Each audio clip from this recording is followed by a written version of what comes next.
안녕하세요. 샵투예요. 오늘은 금오신화의 두 번째 이야기, 이생 규장전입니다. 뜻은 이생이란 사람이 규장이란 말은 다만을 들여다보는 걸 말하는 거거든요. 이생이란 사람이 다만을 들여다보는 이야기인데, 내용 형태는 천녀유언처럼 이제 고스트와 사랑에 빠지는 거고, 또 형태에서는 또 애절함을 그리고 있고, 남자 주인공의 모습은 이제 현대에 나온 영화 Somewhere in Time의 남자 주인공처럼 이제 그리워하면서 남자 주인공이 Somewhere in Time에서 이제 죽잖아요. 그것처럼 이 주인공도 그런 식으로 그리워하면서 그렇게 됩니다.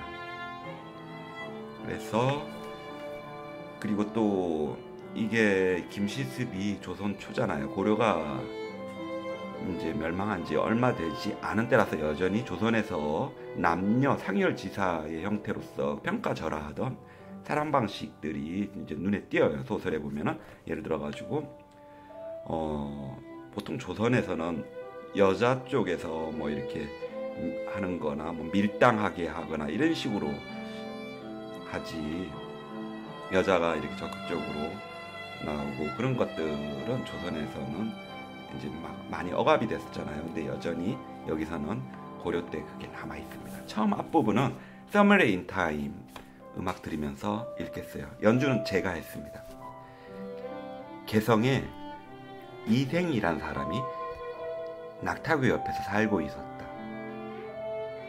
그의 나이는 18. 얼굴이 말쑥할 뿐 아니라 재주가 비상하였고 학문을 좋아하였다. 마침 선중리에 살고 있는 양가댁 따님 최씨가 그 꽃다운 나이 16쯤 되었는데 태도가 아리따고 자수를 잘하며 시부에 능하여 세상에서 다음과 같이 일컬었다.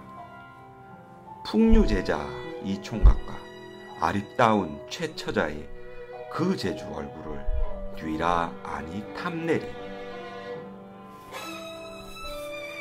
이생이 책을 옆구리에 끼고 서당에 갈 때는 항상 최씨집 북쪽 담밖을 지나는 것이 상례였다. 어느 날 이생은 우연히 그 담안을 엿보게 되었는데 꽃나무 숲 사이에 조그만 다락이 있고 그 다락 속에 한 아름다운 여인이 앉아 술을 놓다가 바늘을 멈추고 시를 읊는 것이었다. 내 홀로 분벽 사창에 앉아 수 놓기도 실증 나는데 100가지 꽃숲 속에 꾀꼬리가 다정히 울고 있네. 내 무단히 원망하니 그것은 동력바람이 불어오기 때문이다.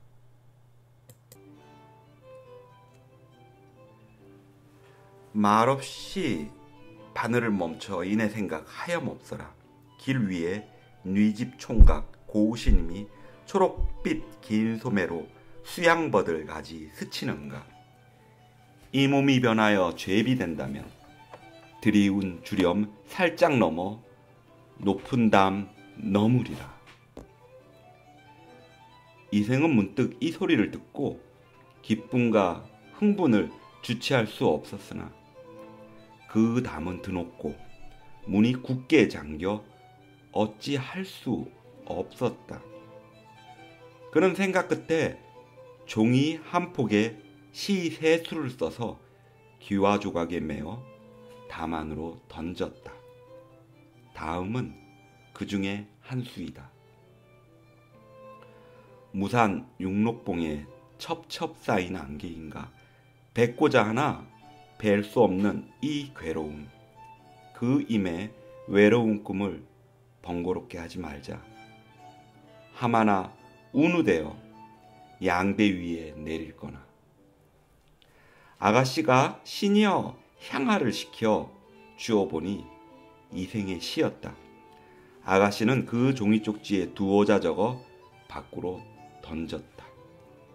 그대는 의심치 마십시오. 황혼의 만나기를 약속하리.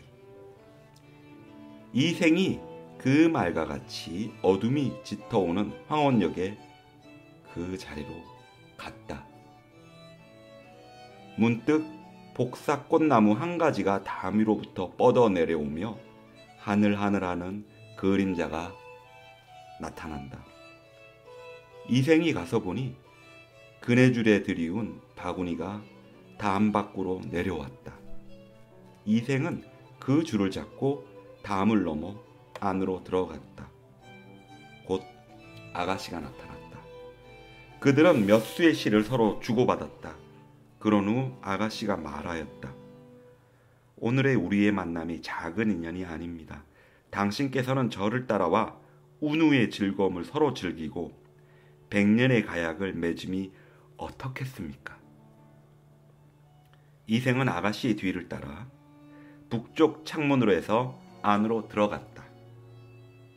다락에는 사다리가 놓였는데 사다리를 밟고 오르니 그 위에 높은 다락이 또 있었다. 문방구와 책상들이 매우 말끔하고 아름다웠다. 한쪽 벽에는 두 폭의 명화가 붙어 있고 그림엔 누구의 것인지는 모르나 각각 시가 적혀 있었다. 또 한쪽 벽에는 사시경 각각 내수를 써붙였는데 또한 지은이는 알 수 없었다. 한편에 따로 별당 한 채가 있는데 매우 깨끗하고 장막 밖에선 사양을 태우는 냄새가 풍겨오고 찬란한 비단 이부자리가 펴져 있었다. 촛불이 휘황찬란하여 대낮처럼 밝았다.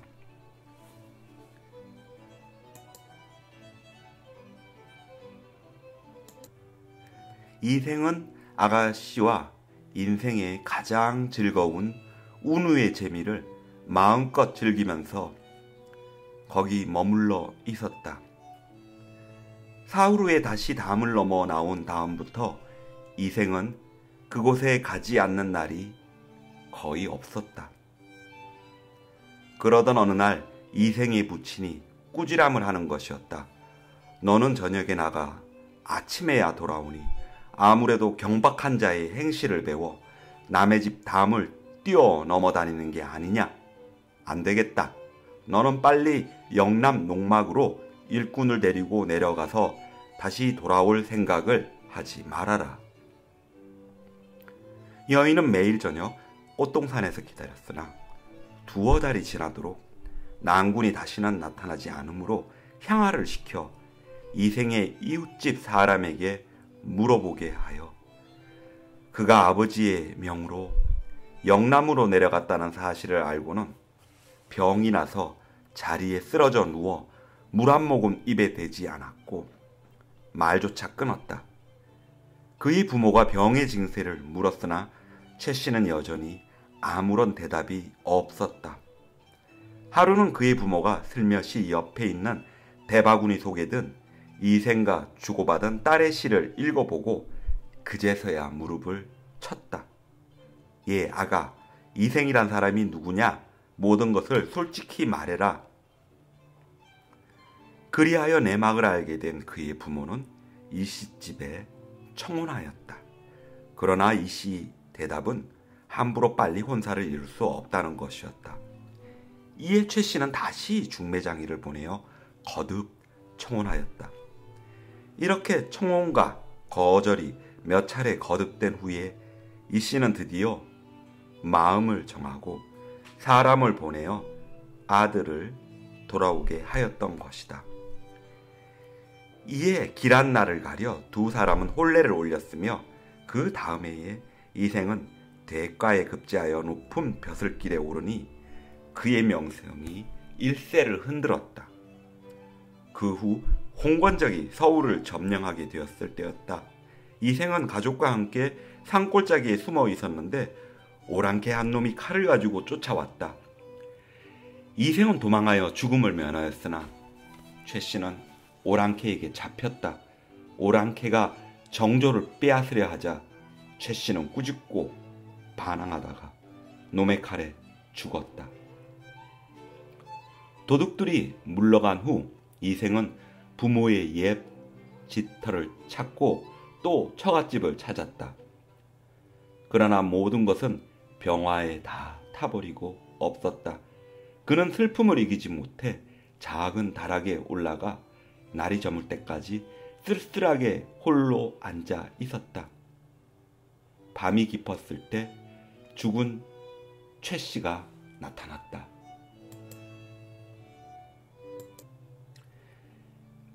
이제 저는 이승에 다시 태어났습니다. 그대와 맺은 인연을 거듭 맺어 전날의 굳은 맹세를 헛되이 하지 않으려 하니 만일 잊지 않았다면 저와 함께 해로하심이 어떻습니까? 두 사람은 동침을 하니 부부의 재미가 예전과 조금도 다를 것이 없었다.